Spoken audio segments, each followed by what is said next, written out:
Right. Well, welcome everyone once again for joining us today. As ever, I remind you before we start that this session is going to be recorded. This is the fourth of our series of talks about recent developments in DIFC law. And today we're going to be taking a break from the procedural aspects of DIFC law and looking at the substance. I'm joined as ever by Rupert Reed, who by now needs no introduction and isn't going to get one. But as many of you will also know, Rupert and I have edited a new book on DIFC law and practice, DIFC courts practice. It's now been published in association with the court, and it came out on the 30th of May. And here it is. There's a fair bit of it, quite a tome. And as you can see, in fact, it's already tabbed up for hearings. So an enormous amount of work has gone into putting together something which we really hope and expect will be a useful reference work for pretty much anybody who practices in the DIFC. And while I don't think we expect to crack the bestseller lists, if that's even still a thing, but we do hope that we will get enough interest in the book to justify a second edition. We think there's room for a book like this, so hopefully we can make it a fixture. It's available now in hard copy and digital versions from the publisher Elgar, but if you have any problems finding it, then just drop one of us a line. And as you may have heard, the book has two parts. Firstly, an expanded commentary on the rules, and it's also got a detailed commentary on DIFC law and practice at the start. And when it started out, that was really intended to be just an update on recent developments, but I think it's become a little bit more than that. It's in some respects quite comprehensive on the overall development of DIFC law over the years. And that is down primarily to our excellent contributors, two of whom have joined us today. We have with us Matthew Watson and Jonathan Modona. Matthew is the first speaker, and he's a commercial barrister who also practices from the same chambers as me, 24 Old Buildings. And a very significant part of his practice is in the DIFC. And it always has been, indeed, since early 2013, when I dragged him along to a trial in the DIFC court. We've worked together on a number of different cases since then, both large and small, and including a few of the cases which we'll be discussing today. And he's even popped up against me on a couple of things. So I can't recommend him highly enough, and I know that he's becoming a firm favourite with many of you as well. Matthew will be looking at some aspects of contract law and also some developments in the law of damages. Joining Matthew today is Jonathan, who practices from Rupert's chambers in London Searle Court. John practices mostly in commercial chancery work. He deals with commercial litigation, fraud, insolvency, and aspects of trusts disputes. He also has lots of experience in working on DIFC cases. One of them I've just discovered, he was behind the scenes working against me on a case called Protivity, which is a long-running and fairly complex dispute before the DIFC courts. So yes, a developing theme amongst the contributors. They're all on the other side these days. John's going to be looking at a couple of aspects of company law, in particular directors' duties, and also the consequences of corporate personality and how they can be avoided in certain circumstances. As ever, Rupert and I will be offering a few observations along the way. And if you do have any questions, there'll be some time at the end to look at those, to raise those. Feel free at that stage either to put up your virtual hand, there's a button on the interface, or simply email any thoughts or queries that you may have to Rupert or me, and we'll pick them up as we go. So without further ado then, I'm going to hand over to Matthew. Thank you, John, and thanks to both of you for allowing me to sort of contribute to the book and to this webinar series. I think I have the rare pleasure, if that's the right word, of being one of the few barristers who's been led by both you and Rupert. I thought I would start by asking the question, where do we find the DIFC contract law? And you might think, well, there's a very trite answer to that. It's in the contract law and the decisions of the DIFC court on that law. But I thought, well, what about all those issues that are not addressed by the contract law, or where the contract law leaves gaps? And to give an example of some recent cases where issues have cropped up, one question that's not covered by the contract law is whether illegality is a defence to an obligation to perform. Tom, you'll remember this because we did a case quite recently, DIB and DIFCI, where an onshore bank said it wasn't liable to perform under a DIFC law contract. In that case, it was a performance guarantee, because performance had been rendered unlawful by a Dubai court attachment. The DIFC court said that's not a defence to an obligation to perform. There are other questions as well that aren't covered by the DIFC contract law. One is whether there are any contractual terms that are unenforceable because they're contrary to public policy.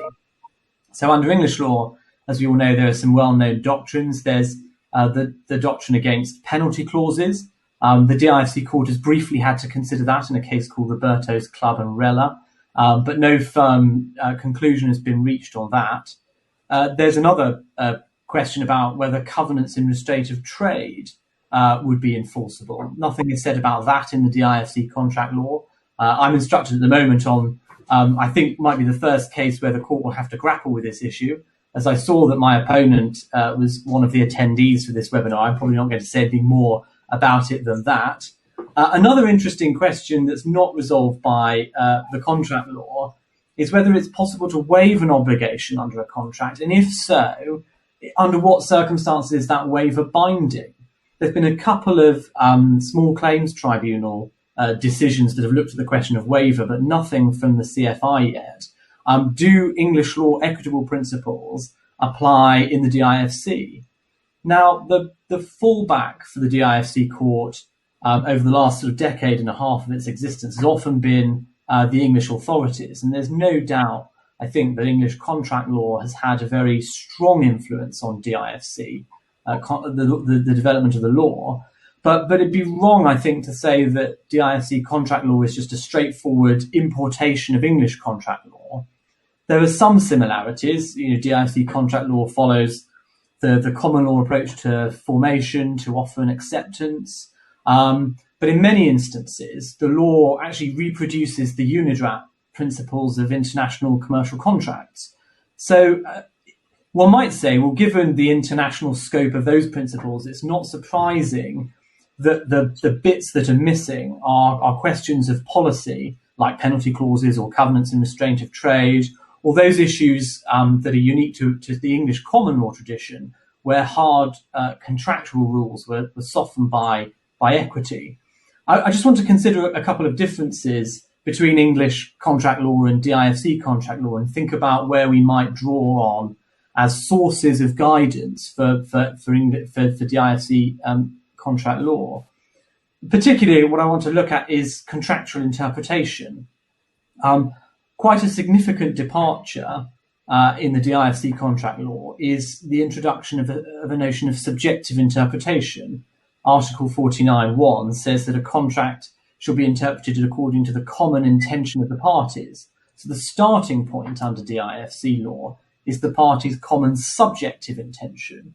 Now, in Damac Park, Towers and Ward, the Court of Appeal said, well, that only really applies where the disputing parties have jointly put forward an interpretation of the contract. But that in itself raises quite a few questions, because when must the parties have jointly put forward that interpretation? Is it at the time the contract was made? Is it subsequently? Is it in the course of the proceedings? The UNIDRAT commentary on the principles gives some explanation about what that provision was designed to cater for.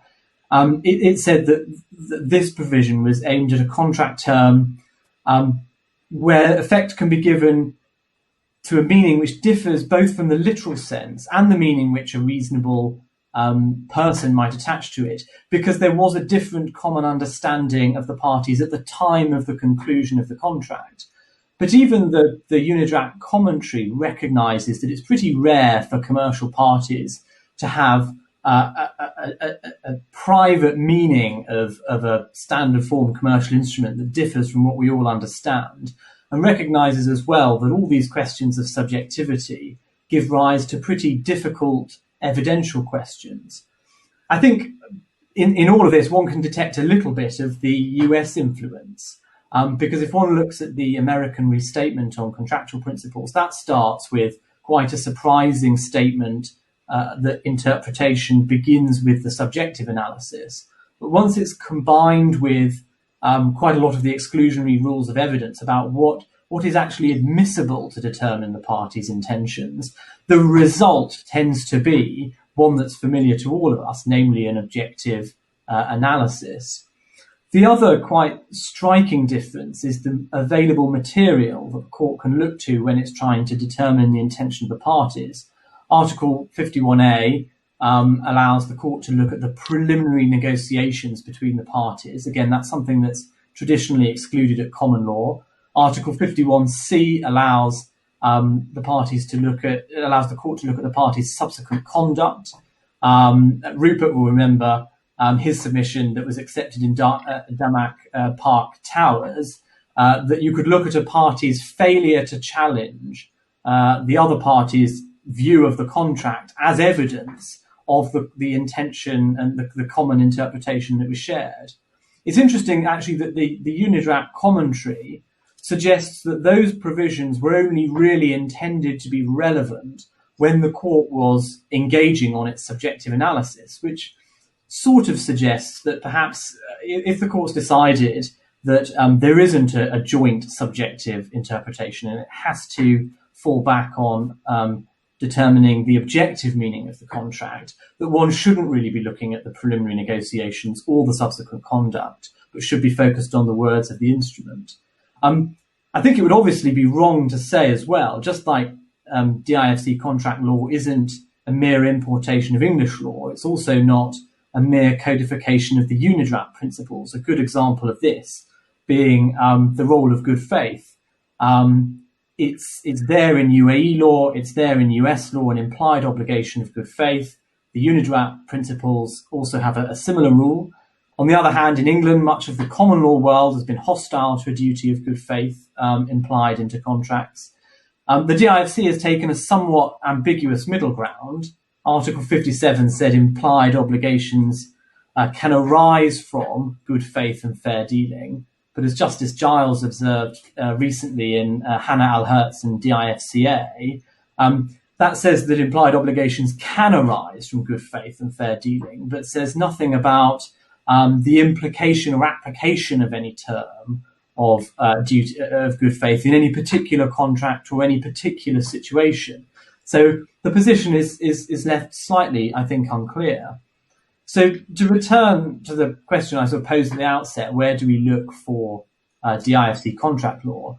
I think all of these global influences have meant that DIFC contract law is a sui generis commercial law, and those global influences allow practitioners to look well beyond the English authorities. And in some ways that's unsurprising, because the essence of a common law approach is development through precedent to meet the specific needs of the DIFC, rather than the DIFC being dependent on the approach in any one particular jurisdiction. I just leave you with one final thought, which is that one of the interesting influences of the DIFC is on other international commercial courts that have been set up and modelled on it, like the Astana International Financial Centre. And what will be interesting is whether soon practitioners might be able to look to judgments of the DIFC's sister courts and potentially a wider body of precedent around these international commercial courts for guidance. But that, I think, is my take on where the courts can, practitioners can draw influences. Yes, thank you, Matthew. And I mean, I think it in some ways, when you compare the DIFC contract law to the position in English and Welsh law, the differences are quite stark, and there appear to be a lot of them. But I mean, Rupert, what do you think? I mean, looking at, for example, at Matthew's points about the availability of subjective intention when you're interpreting the meaning of a DIFC contract, DIFC law contract, in practice, do you find that the courts are genuinely interested in what the parties mean, or rather what the parties say they meant when their dispute arises many years after the contract's entered into? That's a really interesting question. As I was listening to Matthew, I was thinking that the antidote, if you like, to the uni droit principles is probably that throwaway comment in the IFMAR judgment of Chief Justice Coleman in the very early days, where he described the English common law as adding flesh to the concise bones of the legislative provisions of the relevant codes in DIFC law. And he meant that both in terms of a default system, cascade in Article 8 of that statute, but also as an aid to construing and applying the provisions of the DIFC code. So to that extent, one can use the traditions, not only the English and Welsh courts, but also the other common law traditions. And in terms of subjectivity, you're absolutely right. I mean, when one goes in front of the DIFC court, one is usually construing by reference to the very objective principles that one finds in Rainy Sky, in Chartbrook, in Arnold, Britain. So essentially, you can't find partiality unless there's real ambiguity on the terms of the contract. You can only depart from the ordinary meaning of the words if something's gone wrong with the meaning of the words. So those sort of high point objective principles seem to apply routinely.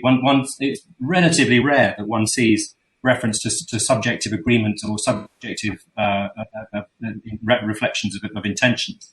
I mean, I would say also that actually UAE law isn't as subjective as many people consider. So broadly speaking, DIFC law is pretty consistent, in my view, with the UAE approach, which has this notion of overt intention and covert intention. And the court is the code is pretty clear that one shouldn't really be looking at covert intention. So it seems to me DIFC law is pretty consistent, both with UAE law and with the common law tradition in its subjective approach. Yeah, and what about the points Matthew was dealing with in relation to the implication of duties of good faith? That's obviously has been a matter of some controversy in English law. Some people think that it's to some extent being resolved, that the problems which good faith duties were hoping to solve are perhaps being solved in different ways in cases like Braganza now.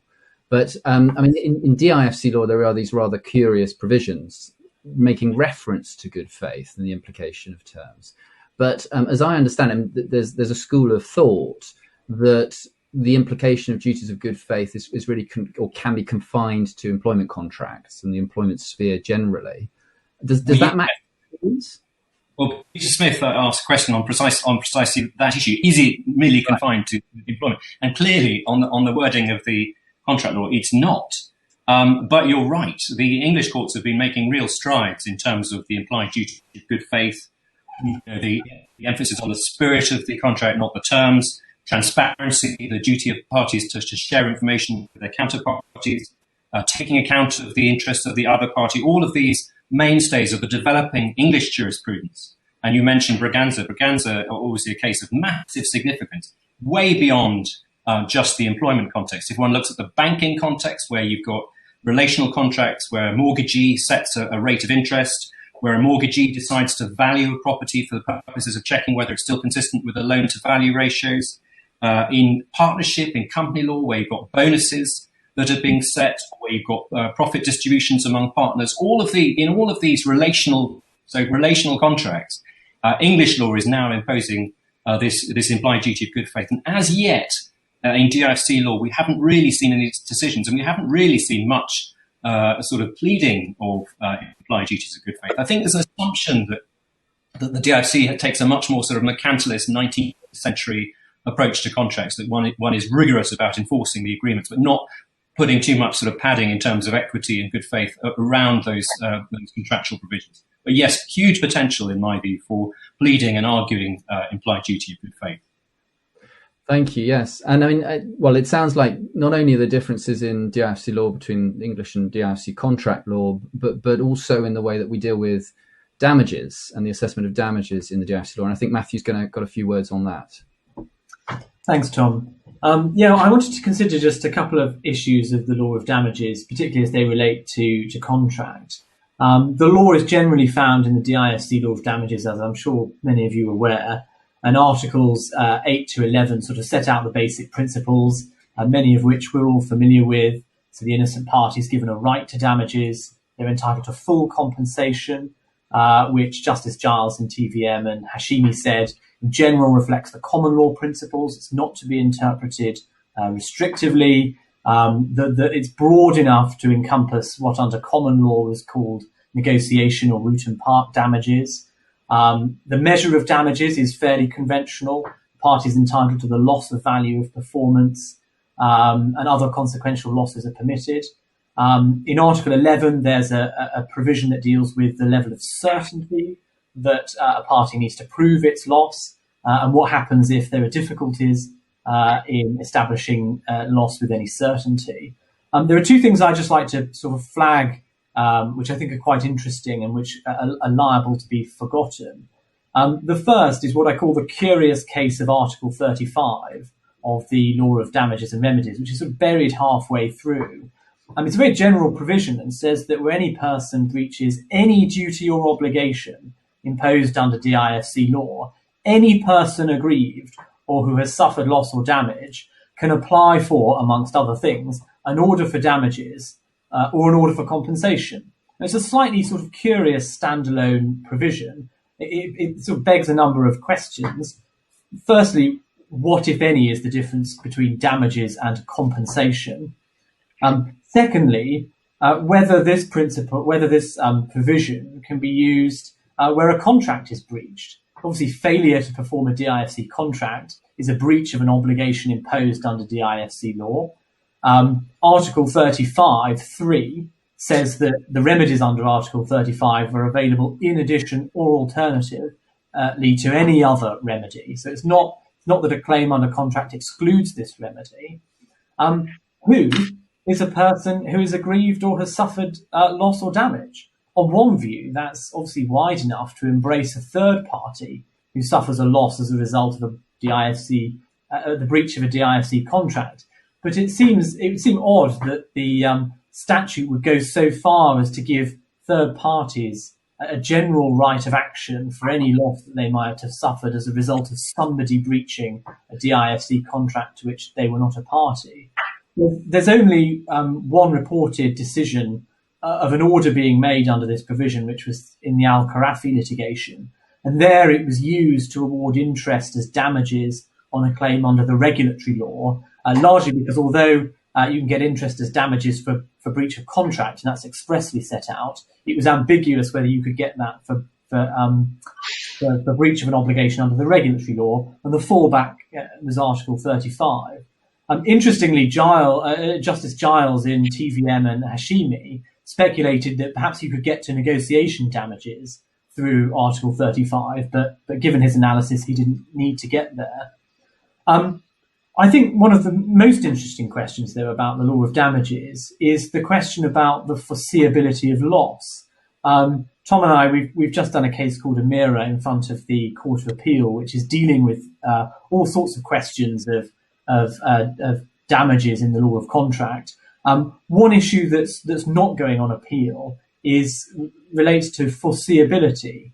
Now, that's essentially a policy question about the sort of losses that a court will hold a breaching party liable for, what in essence is the extent of their culpability.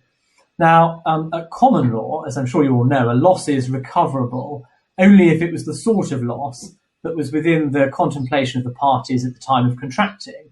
And the justification for that has always been that that's the point at which the parties can set limits on their liability and draw the attention of the other party to special circumstances outside the ordinary course of things.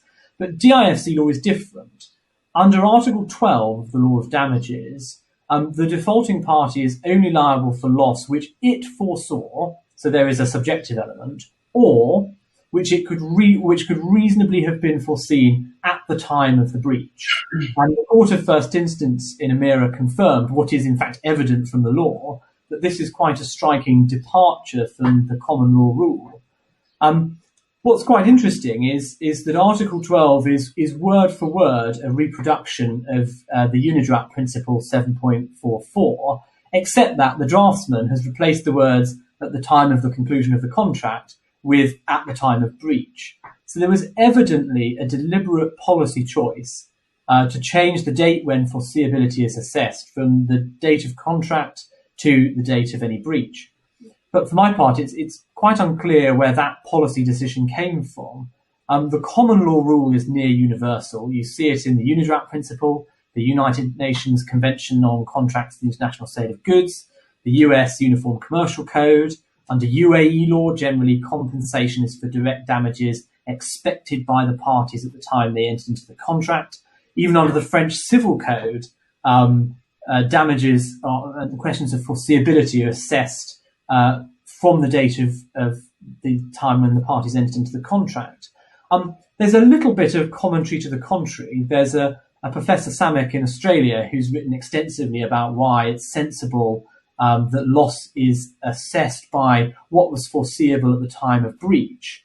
And Lord Cook, who's a very eminent lawyer, President of the Court of Appeal of New Zealand, a law lord, non-permanent judge of the Hong Kong Court of Final Appeal, has expressed the view extrajudicially that the court should have a discretion about whether it assesses foreseeability at the date of breach or the date of contract.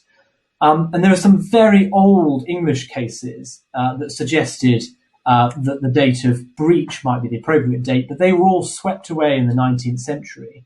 So it's pretty clear that the DIFC has taken, on this issue, a very novel approach. And I think practitioners probably need to be aware of this because it's one of the most striking departures and opens up a whole series of arguments that can now be made about the scope of a damages claim under DIFC law being potentially far broader than that might be found under common law.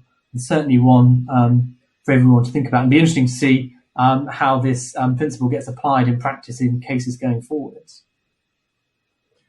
Yes, thanks very much, Matthew. I mean, I think there's a lot of really interesting points there, and I've got lots of questions that I would ask of Rupert. In particular, this issue about when foreseeability is to be assessed, because on one view, if you're assessing it as late into the contract as the time of breach, then you're in effect reallocating all the risks associated with the contract and recalibrating the risks associated with the contract well after the parties have agreed to commit to it, which on one view is quite a surprising approach and as you say, very different.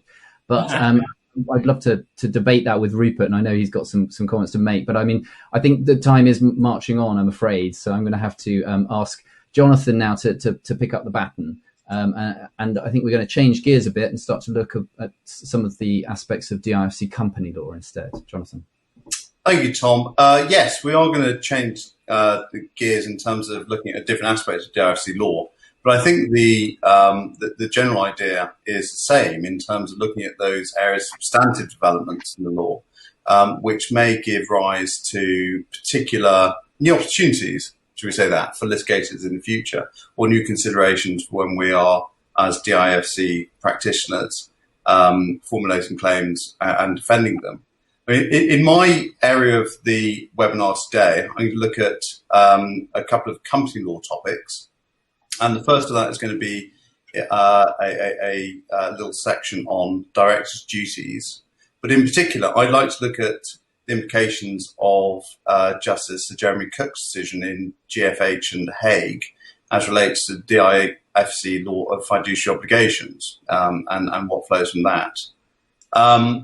And first, just to cover some company law background, as everybody will be aware, the DIFC enacted a new companies law regime in 2018. You have the new law number 5 of 2018, the new companies law. You have the operating law number 7 in 2018. You have the companies regulations, the ultimate beneficial owner regulations, and the operating regulations. Now, along with some of the important reforms to the types of companies that would be recognised under DIFC law, along with the enhanced reporting regime. One of the key objectives of the new law is to further strengthen the corporate governance standards in the DIFC by the expansion of provision in the companies law relating to conflicts of interest and directors' duties. And that's an area where I think we could have some fruitful discussions to what has been added by the new statutory provisions and what already exists.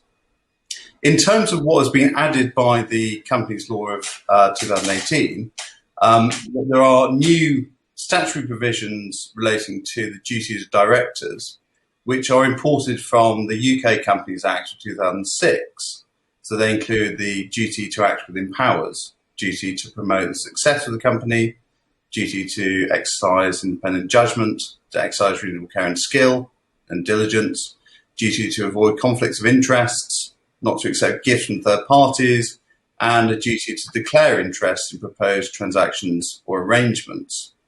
Now, these duties, which, as I say, are taken from the UK Companies Act 2006, they give expression to what already exist in terms of two types of duties: A, at common law, such as the duty to exercise reasonable care and skill, and B, the fiduciary duties, which also arise in the context of common law and equity. So fiduciary duties have this special policy of an obligation of loyalty, and they give rise to a relationship of trust and confidence, for example, the duty to avoid conflicts of interest, which the law responds to in a particular way, depending on the circumstances of the case.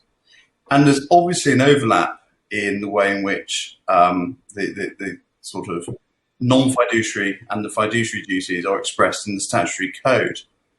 What's important to this? I mean, you can have a nice academic discussion as to where the dividing lines lie, but in reality, from a litigator's point of view, the importance will be primarily because of A, the range of remedies that are available following a breach of one of these categories of duties, and B, perhaps the burden in terms of proving the breach. So, for instance, where a fiduciary duty applies to its full extent, those duties are strict. Compare that with perhaps fighting a case on a negligence basis as to what a reasonable skill and care situation might demand. So they're the practical implications. And I think it's in that context and against that background that I think the decision of Justice Sir Jeremy Cook in GFH and David Lawrence Haig, indeed, was a really important step in confirming the DIFC's court adoption of some English Supreme Court principles, which derive from FHR and Cedar Capital. Now, by way of background, in GFH, Mr. Haig was a deputy CEO. He was a director in a senior position, and he had been procuring payments of the company's funds to himself, and he'd been covering that up with false invoices. It's a classic sort of fraud situation. So Jeremy Cook recorded in his judgment that despite a number of risible explanations, there is no gainsaying the fact that money belonging to the claimant ended up in the bank account of the defendant, who was a senior employee in what he admits was a fiduciary position. Now, what is important here is what the range of remedies is under the law of the DIFC against this fraudster.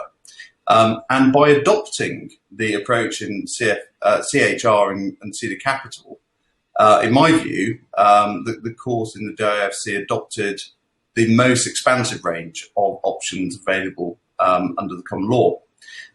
So Jeremy Cook quoted the following from Cedar Capital. He said, Lord Neuberger set out some well-established principles relating to a fiduciary, which includes the obligation not to make a profit out of trust imposed on him, not to place himself in a position where his duty and interest may conflict, and where a benefit is reached in breach of the fiduciary duty, and account for such a benefit and to pay, in effect, a sum equal to the profit by way of equitable compensation. As pointed out by Lord Neuberger, where the facts of a particular case fall within the ambit of the rule, it is strictly applied. Now, what the importance of that is that Cedar Capital put aside decades of dispute in the English jurisprudence as to the availability of proprietary relief against somebody in Mr. Haig's fiduciary position. And although the principles are easily and uncontroversial to state by reference to Lord Neuberger's judgment today, this has given rise to quite an academic dispute and conflicting decisions in the authorities over the course, as I say, of many decades. And to the extent that Sir Jeremy Cook's decision in GFH marks an embrace of the law as set out in FHR and Cedar Capital, I think it's a welcome clarification in terms of what the range of remedies are for a claim against a director who has taken property in breach of a fiduciary position. And it must be a welcome development from the point of view of companies operating in the DIFC to give them a wider range of options for seeking proprietary relief against fraudulent directors. I think the importance lies in this change of position in terms of analysing the starting point of the case.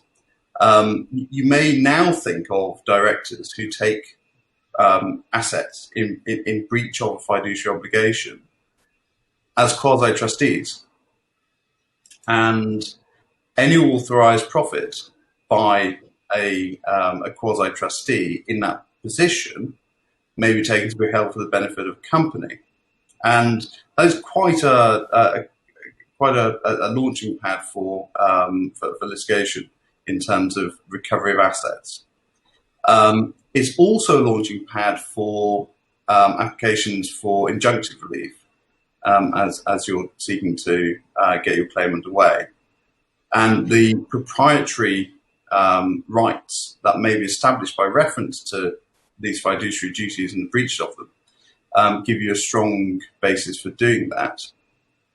So I think in all those contexts, the adoption into DIFC law of the FHR and the capital principles are a really important development that sweep away potentially needless debates as to where equity will fix a proprietary right, and give a huge range of new options for litigators in the DIFC in terms of asset recovery.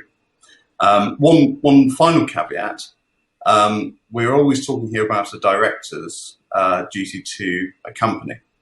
It will always be the company's claim rather than the shareholder's claim. And that's something I'll come on to perhaps in the second half of this talk. But I leave it there because I think the general ideas about the way in which you can fix a quasi-trust or, for all intents and purposes, a trust relationship over a director's assets via the breach of his fiduciary duties, which are owed to a company, are really... Thank you very much, John. Litigators. That's really interesting. That's really helpful. And I mean, you know, and Rupert, John's been talking a bit about the way in which the circumstances in which fiduciary duties arise and how they arise and what they mean has been clarified to some extent in the case law. And obviously, we do also have this new companies law in 2018, which hasn't had a lot of attention from the courts yet. No doubt it will. But do you think that helps us? Does that add any clarity to these sorts of issues? I think it is helpful, Tom. I mean, I still think there's a significant degree of lack of clarity in terms of directors' duties in DIFC law. As John mentioned, there's that list in the 2018 Act. The problem for me is that one has overlaid on that. There's a general statement in the Law of Obligations in Part 8 of fiduciary obligations, which is slightly different. So there are subtle differences. For example, in adding a duty of confidentiality, that applies expressly in respect of directors, company directors, who are presumed to be fiduciary duties unless the defendant can prove otherwise. And then, rather strangely, in the contract law in Part 12 dealing with agency, there is a separate list of fiduciary duties applying to an agent. And obviously, as a fundamental, a company director acts often as an agent for the company. And that list of fiduciary duties has some interesting ones. So, for example, duty not to disclose confidential information, duty not to compete with principal. So there are three lists of fiduciary duties, all of which have subtle differences. If you're dealing in the context of Article 149 and unfairly prejudicial conduct, then you add in a whole raft of other contractual or shareholder agreement style expectations and obligations. So in my view, the 2018 statute hasn't, in fact, added as much clarity as it could. We need to start rationalising these lists of fiduciary duties. Yes, no, I can certainly see that. All right, well, look, thank you very much for that. Now, as Jonathan said, I think he's going to move on and deal with some aspects of corporate personality, which, of course, while has some great benefits historically, also presents some challenges to litigators when they're trying to get to the money. So, John, I'll hand over to you to tackle that one. Thank you, Tom. Yes, this part of the talk is looking at it from the other side of the coin, so to speak. So not opportunities for the company to bring claims, but where you may be a claimant where the existence of a company on the defendant's side or in the mix of the defendant's range of defences is a problem. And so there's two cases which I'd like to talk about very briefly in the context of DIFC developments. And I think they both give clues as to what litigation should look out for in the future. And the first is Akhmedova and the idea of the piercing of corporate veil issue coming into play in and how the DIFC deals with that. So piercing the corporate veil, as everyone will know, that's where a company is interposed either to conceal the identity of a real actor in the dispute, or where it's interposed to defeat or frustrate a legal right that you may have against the person who's controlling the company.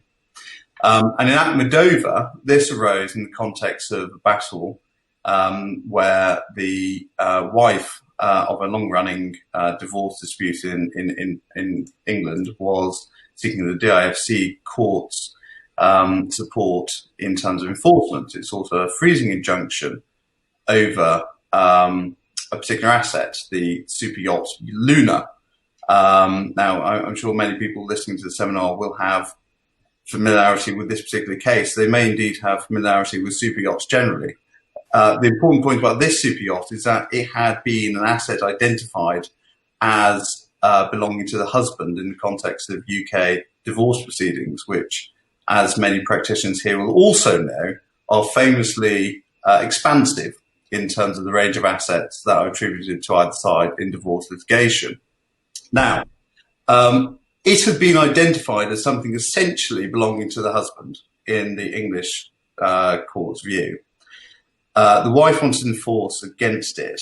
At first instance, His Excellency Ali al-Madani allowed a freezing order against the company Straight, which was the holding company which owned the asset Luna. So this was a corporate entity interposed for the sake of ownership of this asset. Let's take it as that for purpose of this debate.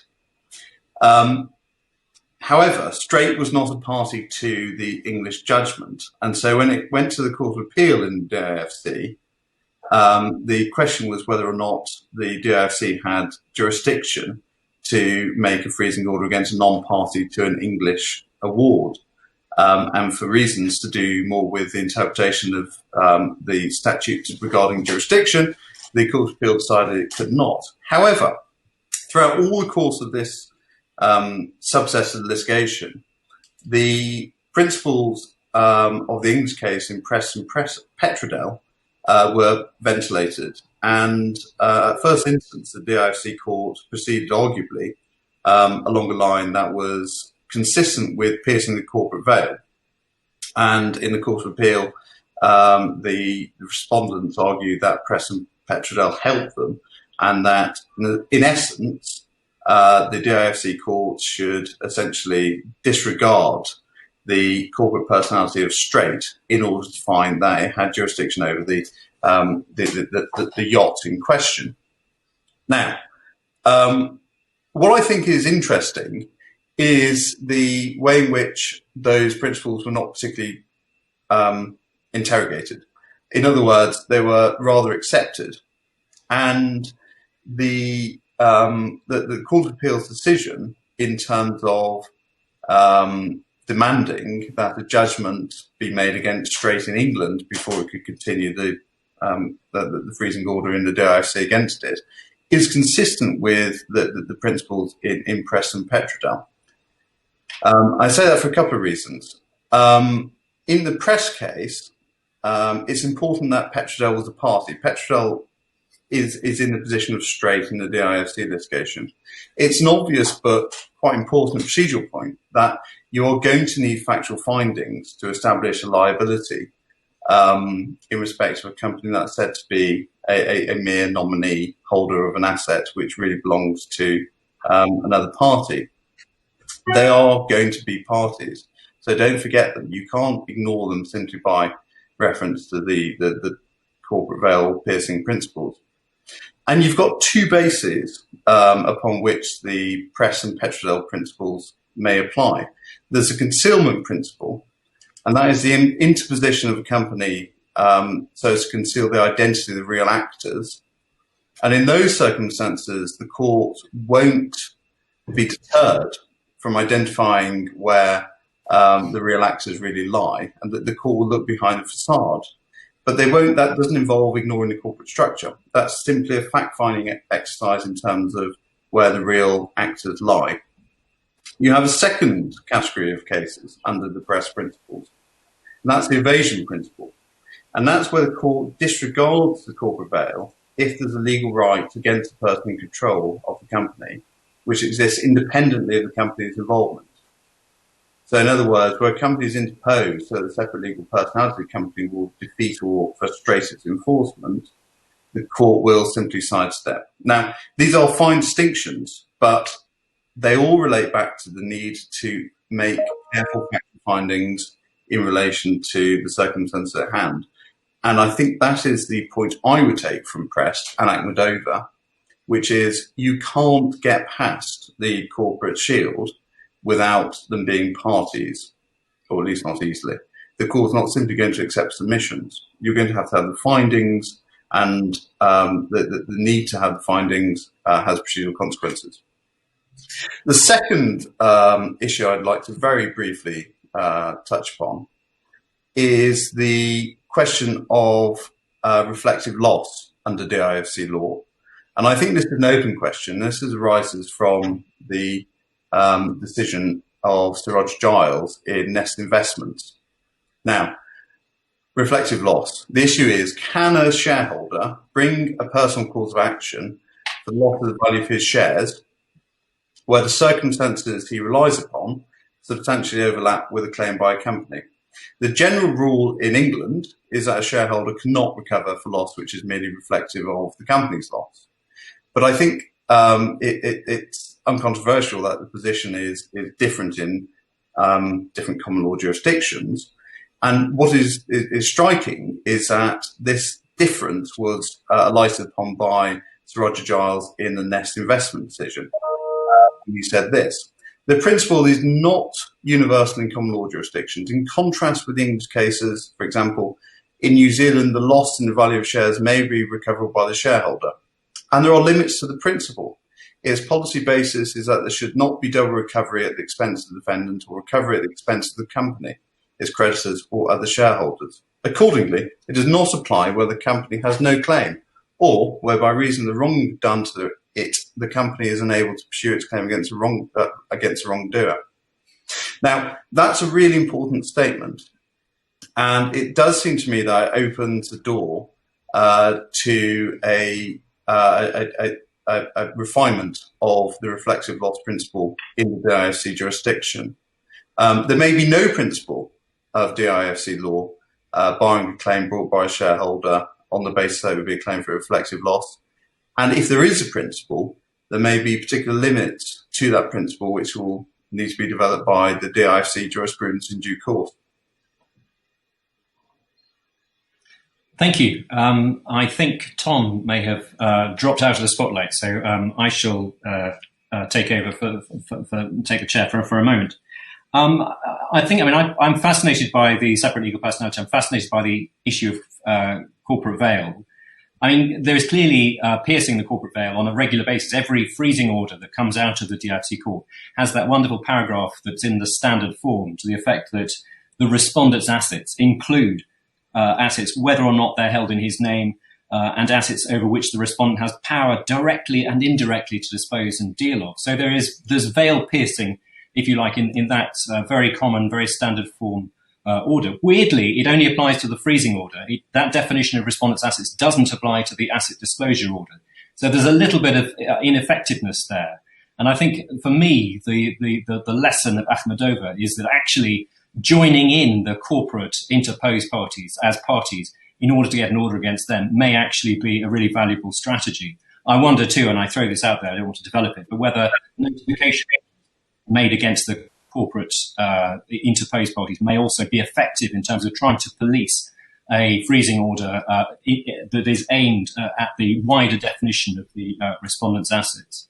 Tom, did you have any thoughts on these company law issues, the piercing the veil and the law against reflective loss? Yeah, I mean, I think on the piercing the veil point, I think in some ways the decision in Akhmedova was quite orthodox. I do think in terms of the question of whether you can get a freezing order in circumstances like that, it may well be actually that the practice in the DIFC courts has moved on a little bit with the intervention of cases like Wintercap. It may be that those sorts of orders are actually available on a slightly different basis than the one that was being advanced in Akhmedova.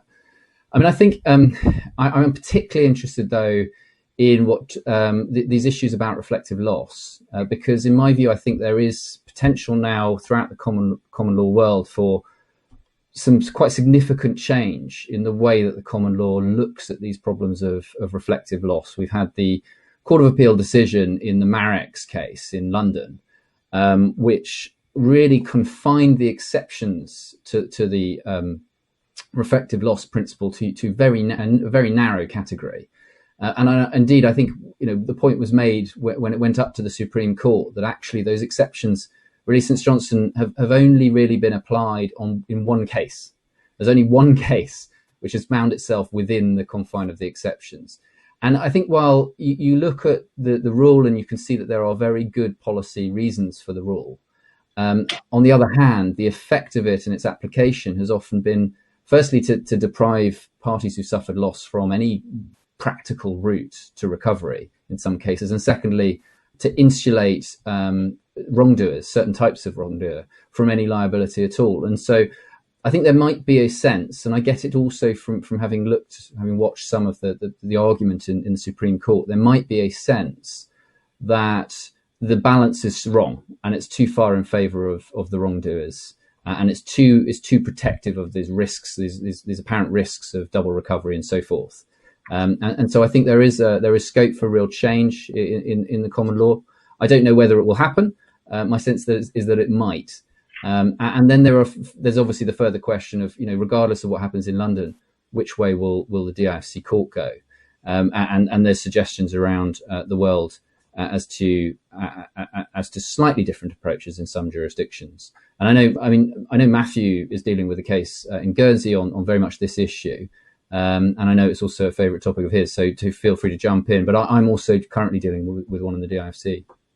Before Matthew does that, can I just raise a question that was raised by Mohammed Mahmoud, one of our audience, which is how one reconciles Article 35 of the Law of Damages, which Matthew touched on, basically where any person breaches any duty of obligation under DIFC law, any person who suffered loss may seek damages or compensation. So that very broad principle that Matthew touched on. How do you reconcile that with the rule against reflective loss?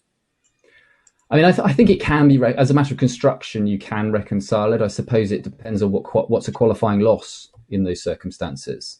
So there's scope for that. I think there is scope for the DIFC court to go whichever way it wants to go on an issue like that. But I mean, I agree that there are, if one's arguing this from first principles in front of a DIFC court judge, there are fragments that one can draw on, not just from the law of damages and remedies, but also from the company's law, which does in itself expressly appear both in the 2009 and the 2018 edition to recognise the prospect of a shareholder claiming in respect of or claiming a count of profits against the director who's caused loss or harm or self-dealing in relation to a subsidiary. So that there are fragments which might help to persuade the court that there are inroads being made in the legislation against the effect of that principle. Of course, that might be double-edged as to where that leads. But I agree that there are aspects of the legislation which have a tension with the principle. I mean, my experience is it often leads to satellite litigation, where one has a situation where there's a whole series of companies. If the duty is owed to Topco, but the damages are suffered by the bottom subsidiary, and one just ends up with strikeout applications. And as you say, the result can sometimes be quite unjust. Matthew, did you have any thoughts? I think the whole area of the law of reflective loss is rather interesting because it is definitely one of those pure policy decisions. There's no hard and fast rule of law here. Even if you go back to the very origins of the rule in the in the late 19th century and the early developments in the 20th century. And what one has when one looks over the world is a series of hard cases on the facts where judges have had to make judgments. And I think the lack of coherence in the law is a result of some general statements of principle in relation to companies being taken by judges in various different jurisdictions. And in some cases, the justice of the case has been felt to be that the company ought to be left to pursue its own remedies. And in other cases, as Tom says, one can detect quite strongly that the particular judges of hearing it have thought, well, I'm not going to let a rule of policy get in the way of making the wrongdoer liable, particularly if in reality the company is defunct or there's no prospect of its creditors being prejudiced or bringing a claim or anything like that. It's certainly one that I think is on the radar of the senior judiciary to look at. It'll be very interesting to see how it goes, and we'll have hopefully soon in Guernsey another common law jurisdiction's view on how this principle applies. And one last question to everyone, really, which has been asked by Peter Smith and by Keith Hutchinson, which is, if there's an elephant trap in your area of substantive law, which a difference between DIFC law and English law, which can trap practitioners in the DIFC, what would that elephant trap be in your view? I mean, if I can say, I think that anywhere where the English common law intervenes by reference to policy is open to argument in the DIFC. And I know that's a very broad category, but the English law does do that. So Matthew mentioned in his talk illegality. And so, for example, concepts of frustration of contracts by reason of supervening illegality, it's just not a given that those sorts of concepts apply.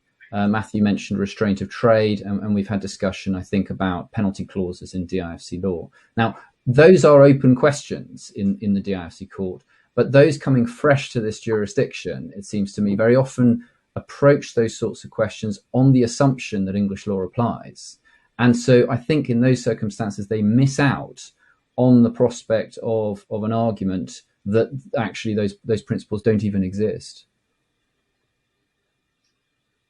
All right. Well, look, I think that we had some other questions, I know, from others, and I'm very sorry we didn't get to them, but I think we're out of time. So it just leaves it to me to thank John and to thank Matthew for their contributions. Thank you very much, both to the book and to the seminar series.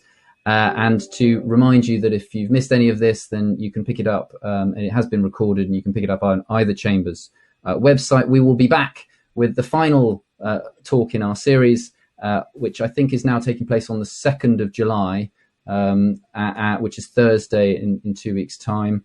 And we will be returning to the topic of procedure in that talk. So thank you very much, everyone, for joining us. We hope that you can join us again in the future. And we also hope that you'll be interested enough to pick up a copy of the book. Thanks very much. All the best.